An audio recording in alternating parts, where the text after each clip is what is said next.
Friends, welcome to my YouTube channel. आज इस video में हम पढ़ेंगे टाइम ऑफ फ्लाइट।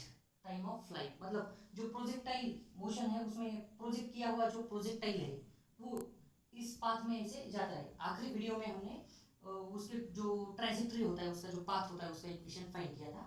आज के इस वीडियो में हम फाइंड करेंगे टाइम ऑफ फ्लाइट का इक्वेशन। ठीक है, तो टाइम ऑफ फ्लाइट मतलब क्या होता है। यहाँ से समझो पार्टिकल को प्रोजेक्ट किया है तो यहाँ से मैक्सिमम हाइट यहाँ जाएगा, फिर वहां से यहाँ तक आएगा। तो पूरा जो फ्लाइट को उसको जो टाइम लगा है उसको पूरा जर्नी होने में जो भी टाइम लगा है उसे हम टाइम ऑफ फ्लाइट कहेंगे। ठीक है, अब देखो टाइम ऑफ फ्लाइट में दो पार्ट्स होते हैं, एक टाइम ऑफ असेंट एंड दूसरा होता है टाइम ऑफ डिसेंट। तो टाइम ऑफ असेंट मतलब क्या कि यहाँ से मैक्सिमम हाइट तक जाने के लिए जो टाइम लगता है उसे टाइम ऑफ असेंट कहेंगे। एंड वहां से नीचे यहाँ तक आने में मतलब आगे का आधा जो सफर है उसको पूरा करने के लिए जो टाइम लगता है उसे टाइम ऑफ डिसेंट कहेंगे। ठीक है, तो time of ascent and time of descent equal होता है, मतलब यहाँ से यहाँ अगर 2 सेकेंड्स में गया है तो यहाँ से नीचे आने में उसे 2 सेकेंड्स ही लगेंगे। मतलब जो भी टाइम ऑफ असेंट होता है वही टाइम ऑफ डिसेंट होता है। ठीक है, तो time of ascent plus time of descent, time of ascent and descent दोनों मिलके जो टाइम होता है उसे हम टाइम ऑफ फ्लाइट कहेंगे। ठीक है, तो time of ascent small T ले लिया हमने और टाइम ऑफ डिसेंट को भी स्मॉल टी ही लेना पड़ेगा क्योंकि जो असेंट का टाइम होता है वही डिसेंट का टाइम होता है। तो दोनों की एडिशन मतलब टाइम ऑफ फ्लाइट, जिसको हम कैपिटल टी से रिप्रेजेंट करने वाले हैं। ठीक है, तो इसमें ये इक्वेशन यूज करना है फर्स्ट काइनेटिक इक्वेशन, ये सब प्रूव करने के लिए। तो अब हम देखते हैं कि यहाँ से समझो इस तरह पार्टिकल को प्रोजेक्ट किया है यू वेलोसिटी से। तो इनिशियल वेलोसिटी यू है उसकी, हमें पता है उसके दो कंपोनेंट्स होते हैं, एक होता है हॉरिजॉन्टल कंपोनेंट, एक होता है वर्टिकल कंपोनेंट। जो इनिशियल वेलोसिटी है उसने थीटा एंगल किया है हॉरिजॉन्टल एक्सिस के साथ। तो इस इनिशियल वेलोसिटी का जो हॉरिजॉन्टल कंपोनेंट होगा u cos theta and vertical component होगा u sin थीटा। तो हमें पता है जैसे जैसे पार्टिकल ऊपर ऊपर जाता है तो उसका जो हॉरिजॉन्टल वर्टिकल कंपोनेंट है वो कम कम होते जाता है वेलोसिटी का, मतलब जैसे जैसे पार्टिकल ऊपर ऊपर ऊपर जाता है वैसे उसकी ऊपर की तरफ जो वेलोसिटी होती है वो कम होती जाती है।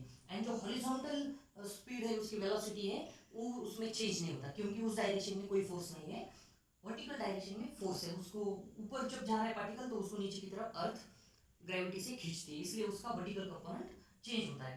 तो टाइम ऑफ फ्लाइट में हम ये इक्वेशन यूज करने वाले हैं।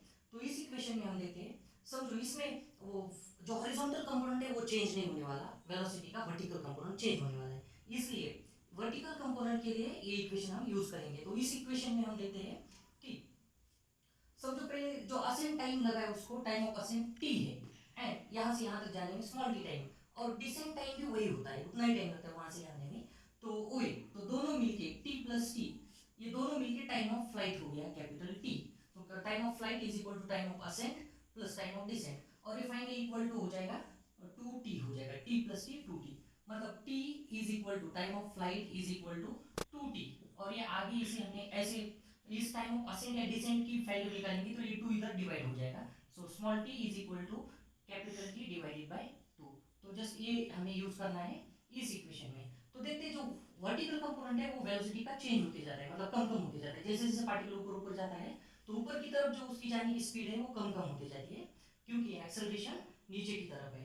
तो वर्टिकल कंपोनेंट के लिए हम वेलोसिटी लिख देंगे v is equal to V Y, v is equal to V Y है यहाँ पे। फिर a मतलब एक्सेलरेशन ड्यू टू ग्रेविटी, जो अर्थ की वजह से एक्सेलरेशन होता है वो नीचे की तरफ है और वो हमें नेगेटिव लेना है। वो नेगेटिव क्यों लेना है, क्योंकि ऊपर की तरफ पार्टिकल की जो प्रोजेक्टाइल जो है उसकी स्पीड कम होती जा रही है, इसलिए माइनस जी। एंड जो यहाँ पे t है उसके लिए हमें यूज करना है capital T divided by 2। And अब देखते हैं कि जब मैक्सिमम हाइट पे पहुंच जाता है पार्टिकल यहाँ तक तब उसकी जो वर्टिकल ऊपर जाने की स्पीड है जीरो हो जाती है। तो ये जो वी वाई की वैल्यू है वो जीरो हो जाएगी, मैं उसे इसे इधर ही लिख देता हूँ जीरो।